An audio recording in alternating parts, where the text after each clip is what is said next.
কেরালা, যা ভারতের একমাত্র ট্যুরিস্ট ডেস্টিনেশন, যেখানে পাহাড়, চায়ের বাগান, অ্যাডভেঞ্চার থেকে নিয়ে ব্যাক ওয়াটার, ওয়াটারফলস এবং হাউস বোট কি নেই সেখানে। আর এই ভিডিওতে কেরালার টপ 10 ট্যুরিস্ট ডেস্টিনেশন নিয়ে আমরা আলোচনা করব, যেখানে আপনাদের দেব সম্পূর্ণ তথ্য। আর চলো তাহলে ঘুরে আসা যাক এইবার কেরালার সেই বিখ্যাত কিছু ট্যুরিস্ট ডেস্টিনেশনগুলোতে।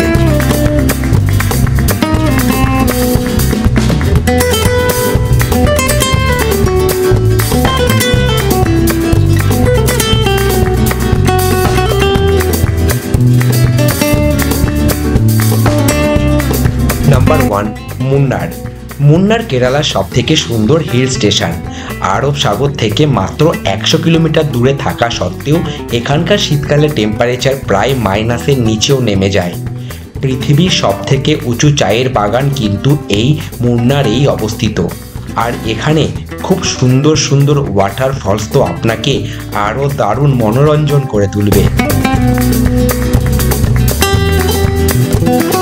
আর এখানকার রোজ গার্ডেন থেকে ইকো পয়েন্ট, এইগুলো দারুণ সুন্দর লাগে।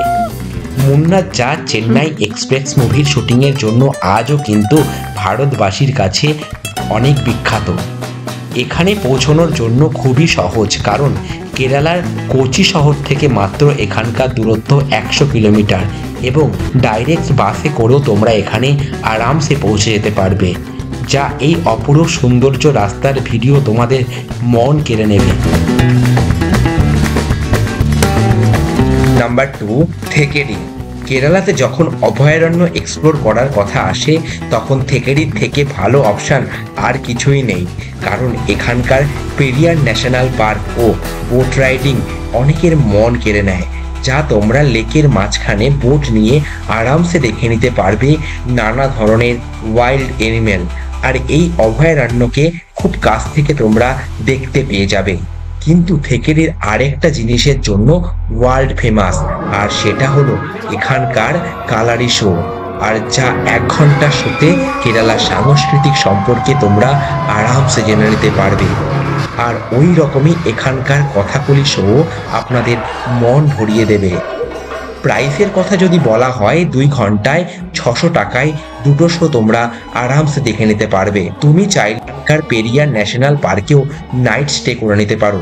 মুন্নার থেকে থেকেরি মাত্র 100 কিলোমিটার দূরে অবস্থিত হওয়ায় তোমরা বাস নিয়েও আরামসে পৌঁছে যেতে পারবে থেকেরি। নাম্বার 3, অ্যালাপ্পি।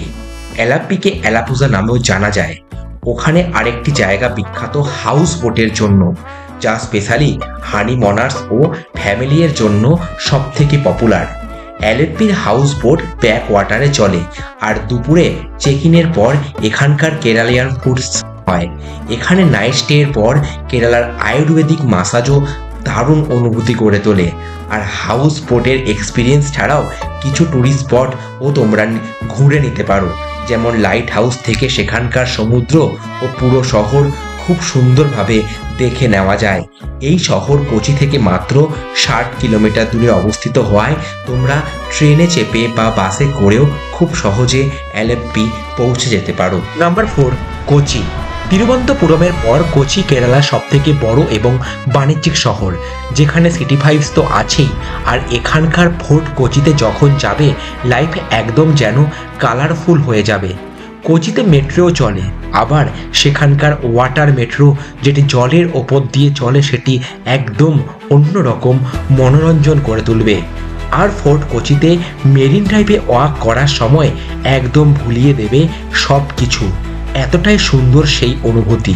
আর ঠিক অপর দিকে সেখানকার চাইনিজ নেটে মাছ ধরার অনুভূতি এক অন্যরকম রাজ্যে তোমাদের নিয়ে যাবে। আলটিমেট কোচি এই রকম প্লেস যা বলতে পারো তোমরা সেন্টার পয়েন্ট, যেখান থেকে কেরালার বেশিরভাগ জায়গা তোমরা খুব সহজেই ঘুরে নিতে পারো, কারণ এখান থেকেই তোমরা পেয়ে যাবে দেশ বিদেশের বিভিন্ন জায়গায় ফ্লাইট এবং ট্রেন কানেক্টিভিটি।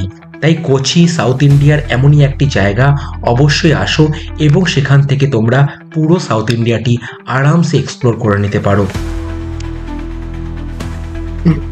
নাম্বার 4, তিরুবনন্তপুরম, যাকে আবার ত্রিবেন্দ্রম নামেও অনেকে চিনে থাকে।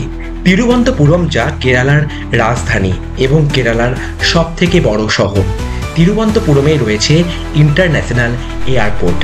তিরুবনন্তপুরম যেখানে রয়েছে বিশ্বের সবথেকে ধনী মন্দির যার নাম পদ্মস্বামী টেম্পল। তিরুবনন্তপুরম যেখানে তোমরা দেখে নিতে পারবে সবথেকে বড় মল যার নাম লুলু মল। এই তিরুবনন্তপুরম থেকেই মাত্র 10 কিলোমিটার দূরেই তোমরা পেয়ে যাবে ব্যাক ওয়াটারের ভাইবস। হ্যাঁ, ঠিক শুনেছ, যার নাম হলো পুভার ব্যাক ওয়াটার। মাত্র 3000 টাকার বিনিময়ে তোমরা 6 জনের একটি বোট রিজার্ভ করে ঘুরে নিতে পারো এই সুন্দর পুভার ব্যাক। মাত্র 2 দিন 1 রাতেই তোমরা তিরুবনন্তপুরম খুব সহজেই এবং সুন্দরভাবে এনজয় করে নিতে পারো। তিরুবনন্তপুরম রয়েছে এয়ারপোর্ট এবং স্টেশন, তাই তোমরা দেশ বিদেশের বিভিন্ন প্রান্ত থেকে তিরুবনন্তপুরমে আরামসে পৌঁছে যেতে পারো। এছাড়া তোমরা কোচি থেকে মাত্র 4 ঘন্টার মধ্যে পৌঁছে যেতে পারো তিরুবনন্তপুরমে। রয়েছে রেলওয়ে কানেক্টিভিটিও। রাতের বেলায় যদি থাইল্যান্ডের বিচ ভাইবস নিতে হয় তাহলে নাম্বার 6-এ চলে যাওয়া যাক সেই বিখ্যাত বিচ যার নাম কোভালাম বিচ। কোভালাম বিচ কেরালার তিরুবনন্তপুরম থেকে মাত্র 12 কিলোমিটার দূরেই অবস্থিত। কোভালাম বিচ হলো অত্যন্ত সুন্দর একটি পরিষ্কার বিচ, যেখানে তোমরা শীতকালে চলে গেলে নানা ধরনের ওয়াটার স্পোর্টস অ্যাক্টিভিটিস তোমরা আরামসে করে নিতে পারবে। কোভালাম বিচ থেকে মাত্র ঢিলছোড়া দূরত্বেই অবস্থিত হলো আজিমালা শিবা টেম্পল। এটি রয়েছে কেরালার সবথেকে বড় একটি শিবের মূর্তি। আরব সাগরের পাশে এই শিব ঠাকুরের মূর্তিটি দেখার জন্য দূর দূরান্ত থেকে অনেকেই ভিড় করে। কেরালা এসে তোমরা কি মালদ্বীপসের মতন মজা নিতে চাও তাহলে অবশ্যই নাম্বার 8-এ রাখতেই হবে ভার্কালা। হোয়াইট স্যান্ড বিচের জন্য এই ট্যুরিস্ট স্পটটি সত্যি একটি ইন্টারন্যাশনাল বিচ নামে অতি বিখ্যাত। ভার্কালা হলো অত্যন্ত একটি মনোরঞ্জকর বিচ এবং প্রকৃতির জন্য খুবই বিখ্যাত। আর যদি তোমরা নেচারকে খুব ভালোবাসো তাহলে ভার্কালা থেকে মাত্র 22 কিলোমিটার দূরে অবস্থিত জটায়ু, যেখানে তোমরা দেখে নিতে পারো পাখিরালয়। এই জায়গাটি নেচারের জন্য সত্যি খুব বিখ্যাত। আর এই ভার্কালাটি তিরুবনন্তপুরম থেকে মাত্র 40 কিলোমিটার দূরে অবস্থিত এবং তোমরা যদি কোচি থেকে আসো মাত্র 80 কিলোমিটার দূরে অবস্থিত। নাম্বার 9, খুব সুন্দর টুরিস্ট স্পট এবং টুরিস্ট ডেস্টিনেশন যেখানে বাহুবলী মতন মুভি শুটিং হয়েছিল এবং রিসেন্টলি যে পুষ্পা 2 সেটিও এখানে হয়েছিল, তাই নাম্বার 9-এ রাখতেই হবে আতিরাপল্লী ওয়াটারফলস। এটি হলো কেরালার সবথেকে উচ্চতম ওয়াটারফলস। এই আতিরাপল্লী ওয়াটারফলসে তোমরা কোচি থেকে মাত্র 60 কিলোমিটার দূরেই খুব সহজে বাসে করে পৌঁছে যেতে পারো। নাম্বার 10-এ কিন্তু কেরালা নয়, এবার চলে আসছি তামিলনাড়ু। বলতে পারো তামিলনাড়ু কেন? কারণ কেরালার তিরুবনন্তপুরম থেকে মাত্র 60 কিলোমিটার দূরেই অবস্থিত কন্যাকুমারী। তাই যখন তোমরা কেরালা ভিজিট করবে অবশ্যই নাম্বার 10-এ রাখতে পারো কন্যাকুমারী, কারণ সেখানে রয়েছে 3টে সাগর, মানে আরব সাগর, ভারত মহাসাগর এবং বঙ্গোপসাগরের মিলনস্থল। তাই নাম্বার 10-এ অবশ্যই রাখো কন্যাকুমারী। এইরকম টপ 10 স্টোরি স্পট দেখতে হলে অবশ্যই আমাদের চ্যানেলে লাইক করো, কমেন্টসে জানিও কেমন লাগলো, সাবস্ক্রাইব করে দিও। আর তোমরা যদি প্রত্যেকটা টুরিস্ট স্পট সম্পর্কে জানতে চাও তাহলে আমাদের প্লেলিস্টে চলে যাও। Monsoon ride in south India season 2 তোমরা প্রত্যেকটা টুরিস্ট স্পট এখানে আলাদা আলাদা করে আমি এক্সপ্লোর করেছি, অবশ্যই দেখে নিও। চলো, চ্যানেলটি ভালো লেগে থাকলে একটু সাবস্ক্রাইব করে শেয়ার করে দিও। ততক্ষণের জন্য tata, bye bye, take care, good night from South India.